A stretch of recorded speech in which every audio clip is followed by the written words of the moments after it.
뉴캐슬이 특급 유망주 영입에 실패했는데요. 이로 인해 최근 화제를 모았던 이강인 영입 가능성이 다시 불이 붙을 수 있다는 소식이 화제입니다. 영국의 풋볼 365는 31일 뉴캐슬이 레알 마드리드 스타의 이적료로 6,700만 파운드, 약 1,200억 원을 제안했다라고 보도했습니다. 풋볼 365는 뉴캐슬은 이적 시장에서 계획을 위해 레알의 아르다 퀼러에게 거액의 이적료를 제안했다. 뉴캐슬은 이번 여름 더 많은 영입을 원하고 있다. 스페인 소식에 따르면 유로에서 좋은 활약을 보인 퀼러를 위해 6,700만 파운드를 제안했으며 튀르키예 선수를 통한 시장 개척 의향도 있으며 명백히 관심이 있음을 밝혔다라고 전했습니다. 이어 레알은 퀼러에 대한 제안을 받고 싶지 않으며 카를로 안첼로티 감독은 차기 시즌 퀼러에게 더 큰 역할을 줄 의향이 있기에 이적을 고려조차 하지 않고 거절했다라고 레알이 이를 모두 거절했다고 덧붙였습니다. 퀼러는 튀르키예를 대표하는 특급 유망주 중 한 명이며 튀르키예 메시라는 별명까지 얻은 선수입니다. 페네르바체에서 프로에 데뷔해 성장한 그는 레알 합류 이후 부상, 부진으로 어려운 시간을 보내기도 했으나 시즌 막판 기회와 함께 유로에서 활약하며 기대감을 올렸습니다. 레알도 퀼러를 팀 미래의 핵심으로 고려해 임대조차 보내지 않을 계획으로 뉴캐슬의 대형 제안을 거절했습니다. 뉴캐슬이 퀼러 영입에 실패하며 다시 한번 관심을 받을 수 있게 된 선수는 바로 이강인인데요.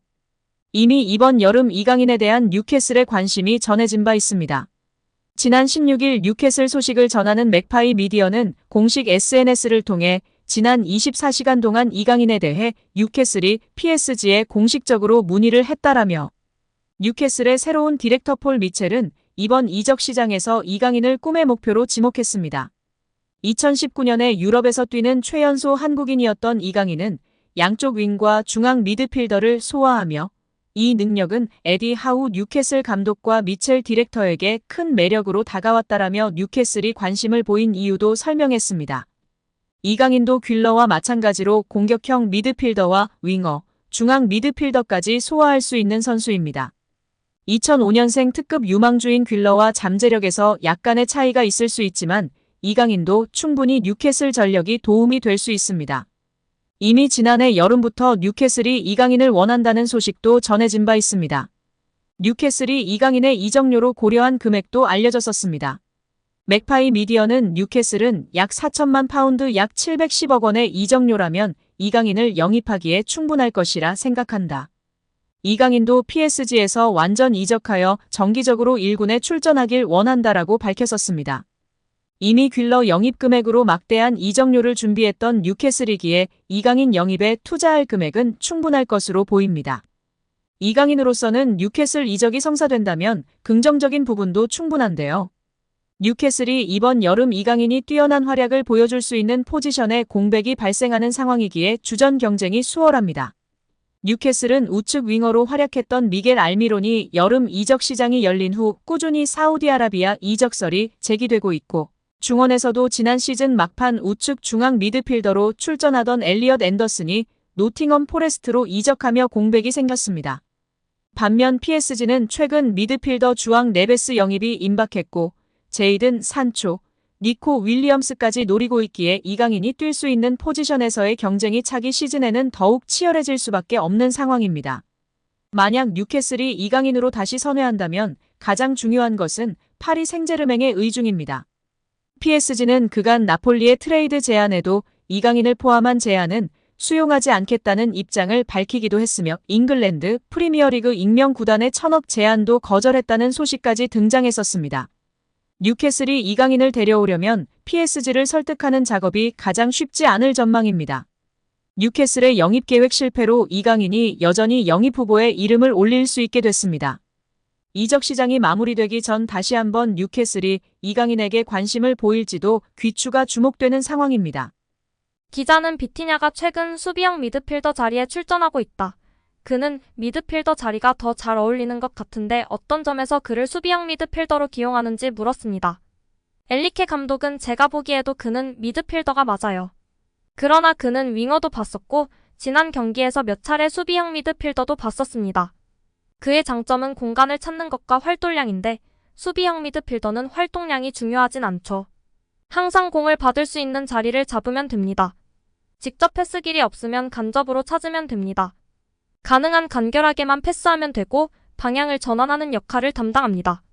비티냐에게 딱 맞는 포지션은 아니지만 잘 해냈습니다. 이전 경기와 오늘 경기에서 말이죠. 제가 만족한 부분은 워낙 볼 다루는 재주가 좋은 선수지만 오프더블에서도 역할을 해주고 있고 거기에 수비력도 좋습니다. 우리 미드필더에서 중요한 자원이라며 발언했습니다. 이후 우가르테는 왜 뛰지 않았느냐는 질문도 있었는데요. 경쟁이 필요함을 강조한 엘리케 감독입니다. 결국 미드필더 라인이 경쟁이 치열하고 그중 가장 저렴한 이적료로 이적한 이강인 선수가 우가르테, 비티냐를 밀어내고 프랑스 핵 유망주 에머리는 한 자리 차지하는 게 당연하고 다른 한 자리를 실력으로 차지한 것입니다. 우가르테는 이강인과 같이 여름에 왔고 무려 860억 원의 이적료로 파리에 입성했고 비티냐는 540억에 입성했었습니다. 어마무시한 이적료를 주고 데려온 선수들을 압살하고 있는 이강인 선수가 참으로 대단하고 자랑스럽습니다. 여기에 이강인과의 주전 경쟁에서 완전히 패배한 레알 마드리드 출신 마르코 아센시오가 이적을 도모할 예정입니다. 프랑스의 스포르트 프랑스는 파리 생제르맹은 다가오는 여름 아센시오의 이적을 고려할 수 있을 정도로 그의 역할에 실망했다고 보도했습니다. 스포르트 프랑스는 2026년에 계약이 종료되는 아센시오의 이적료는 2,500만 유로로 예상된다. 아틀레티코 마드리드가 그를 주목할 것이며 이미 그의 에이전트인 호르헤 멘데스와 접촉이 시작됐다라며 아센시오의 이적 가능성을 전했습니다. 아센시오는 올 시즌을 앞두고 이강인, 우스만 덴벨레, 랑달콜로 무아니 등과 함께 PSG에 합류한 신입생입니다. 영입 당시 기대감은 적지 않았습니다. 이미 레알 마드리드에서 확실한 킥 능력을 바탕으로 공격 라인 전 지역을 소화하는 기량을 입증했습니다.